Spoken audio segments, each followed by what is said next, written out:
अस्सलामुअलैकुम। कैसे हैं आप लोग? सब खैरियत से? उम्मीद करता हूँ आप लोग सब खैरियत से होंगे। मैं भी अल्लाह ताला के फजल करम और उसकी तौफ़ीक़ व इनायत से बिल्कुल ठीक हूँ। फर्स्ट ईयर केमिस्ट्री में न्यूमेरिकल्स का एक क्विक रिव्यू करने जा रहे थे हम, और इससे पहले जो आज न्यूमेरिकल कराया है उसमें मैंने volume of dry hydrogen gas निकाला है using Dalton's law of partial pressure, chapter number 4 से इम्पॉर्टेंट था। ठीक है, अब जो मैं करने जा रहा हूँ ये भी वंडर वॉल इक्वेशन का सेक्शन सी में आ सकता है या बी में आ सकता है। बुक की सॉल्व एग्जाम्पल है और इसका नंबर है 4.5। ये किताब में आपके सॉल्व एग्जाम्पल है, उसको आइए इसको समझ लेते हैं। वंडर वॉल इक्वेशन को भी एक दफ़ा से रिपीट हो जाएगी ये, ठीक है, तो एक आपको रिवीजन भी मिल जाएगा। सवाल है हमारे पास, 1 mole of ammonia gas is kept in a cylinder of 5.5 dm³ at 27 degree centigrade, assuming ammonia gas is as a real gas, determine its pressure.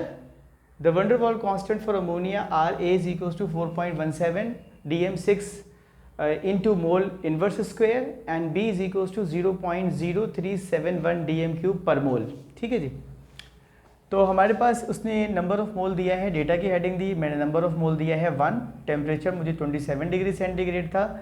याद रखिएगा गैसेस के न्यूमेरिकल जब भी सॉल्व करते हैं तो टेम्परेचर की यूनिट होती है केल्विन, तो सेंटीग्रेड में आप 273 ऐड करोगे तो हो जाएगा 300 केल्विन। ठीक है, वॉल्यूम दिया हुआ है, वॉल्यूम कितना दिया हुआ है 5.5 dm³।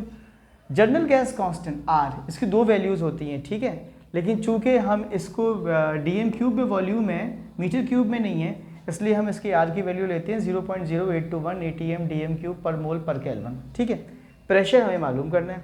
सोल्यूशन की हेडिंग दी और लिखा according to van der Waals equation, पहली ब्रैकेट में P plus a n square upon v square bracket close, V minus n b is equals to n R T, ये पी वी के बराबर है। ठीक है, और यहाँ से हमें क्या निकालना है, इस प्रेशर को। बस इस इक्वेशन में हमने क्या की हैं, वैल्यूज़ पुट की हैं ए एन वी और बी की, ए एन वी और बी की वैल्यू पुट करने के बाद और उस तरफ कर दी है एन आर टी। ठीक है, तीनों को मल्टीप्लाई कर दिया तो हो गया 24.61। इसको जब मैंने सिंप्लीफाई किया तो आता है 5.463। इसको जब सिंप्लीफाई करता हूँ तो बनता है P प्लस 0.138।